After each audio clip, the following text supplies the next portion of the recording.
Assalamualaikum warahmatullahi wabarakatuh. Salam hormat dan salam jabat hati dari saya, dan untuk pecinta channel Pak Galung, jumpa lagi. Tapi sedikit kita berbicara mengenai apa itu Pak Galung. Pak Galung jika ditranslate atau diterjemahkan dalam bahasa Indonesia berarti itu petani. Pak Galung adalah petani. Petani terdiri dari beraneka macam. Ada petani tambak, petani yang mengelola pertanian di persawahan, ada juga yang namanya petani di perkebunan. Dan karena kecanggihan teknologi sekarang, juga ada yang bercocok tanam atau ada Pak Galung, mohon maaf, yang bercocok tanam melalui pot-pot atau wadah-wadah yang bisa menghasilkan dan dinikmati oleh keluarga. Saya kurang tahu apakah juga ini dinamakan petani atau Pak Galung. Jadi pada kesempatan ini sedikit kita berbincang mengenai suka duka petani tempo dulu dengan petani sekarang atau Pak Galung sekarang. Istilah anak muda itu zaman now. Dulu Pak, karena saya mengambil gambar ini setelah salat subuh, menjalankan salat subuh, saya selalu teringat betapa indahnya petani tempo dulu. Kenapa? Karena ada nilai-nilai histori, pengalaman yang sangat berharga. Dan setiap subuh hari kita teringat dengan orang tua kita, ayah kita, ibunda kita yang sudah meninggalkan kita. Saya sendiri merasakan, karena saya anak petani. Kalau subuh saya sudah dibangunkan oleh ayah saya. Untuk apa? Setelah salat subuh disuruhlah saya ke kandang sapi, mengeluarkan ternak itu keluar kandangnya, baru membawa ke persawahan. Istilah orang Bugis itu mak rimpa sapi. Dibawalah ternak itu ke persawahan. Kemudian ayah kita itu memikul, namanya Rakala, anak baja, Rakala. Sampai di sana, apa kata orang tua? Setelah sapi itu berada di sawah, dipasang rakalanya dan sebagainya, apa kata orang tua kepada kita? Nak, rewet nih, kembalilah, pergi ke sekolah. Ya, pergi sekolah. Tapi biasanya ada pengalaman berharga di sawah.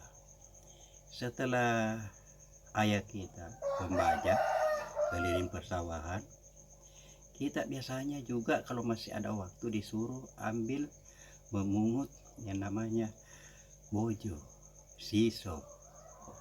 Bahasa Indonesianya itu keong, siso. Siso itu dipungutlah di pinggir-pinggir pemata. Lalu kita membawa, memang ada namanya kampoti, wadah, berupa wadah yang terbuat dari daun nipah atau daun lontar. Karena sekarang itu masih sulit masih sulit ditemui namanya kantong plastik. Dulu itu hanya kita bawa sarung atau bawa kampoti, baru diambillah itu bojo itu yang berwarna hitam, bukan warna sekarang. Dibawalah ke ibu kita, ke rumah kita, lalu ibu mengolah.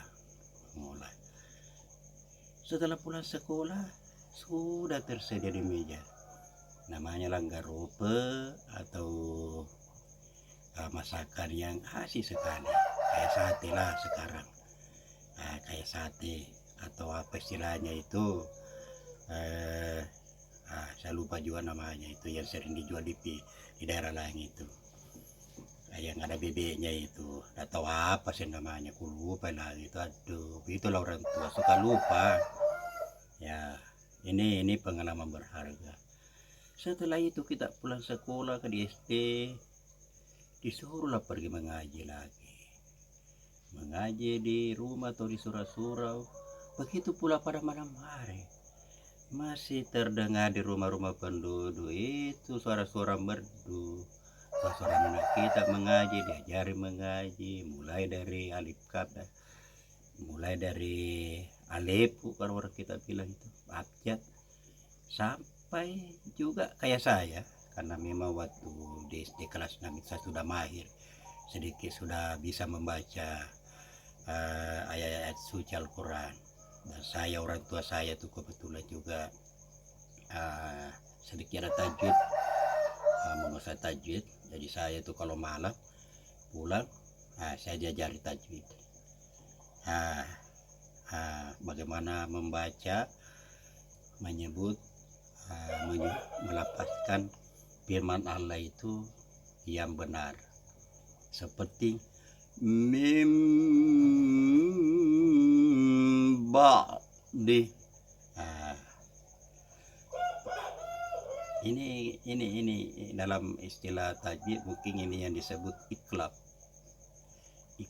biguna. Beda kalau iklab bila guna. Miladunka, bukan min ladunka, jadi disembunyikan dulu menjadi min ladunka atau min rabbihim. Itu salah, min rabbihim, mungkin itu yang benar. Sedikit pengalaman. Ini yang selalu diajarkan oleh orang tua kita. Mungkin dalam artinya juga berbeda jika kita membaca yang benar. Ini pengalaman berharga saya. Mengingat pada saat ya setelah salat subuh, mengingat orang tua kita. Jadi pesan saya yang masih ada orang tuanya, sayangilah dan hormatilah orang tua. Kemudian yang sudah berpulang ke rahmatullah, jangan lupa setelah salat subuh, salat 5 waktu, atau kapan dan dimana saja doakanlah orang tua itu.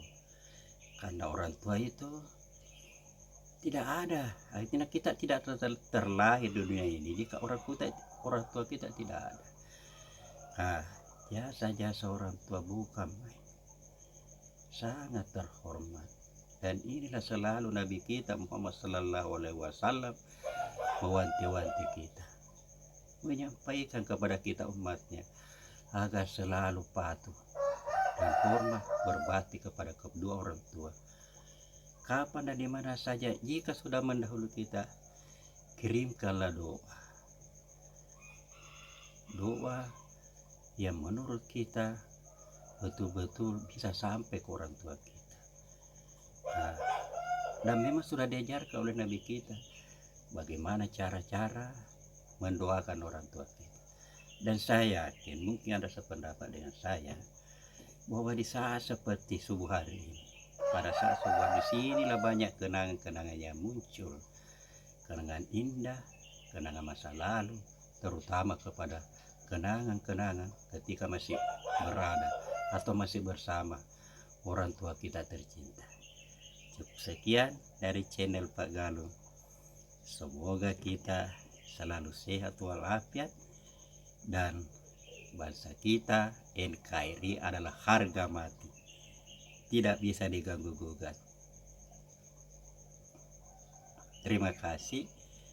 Assalamualaikum warahmatullahi wabarakatuh.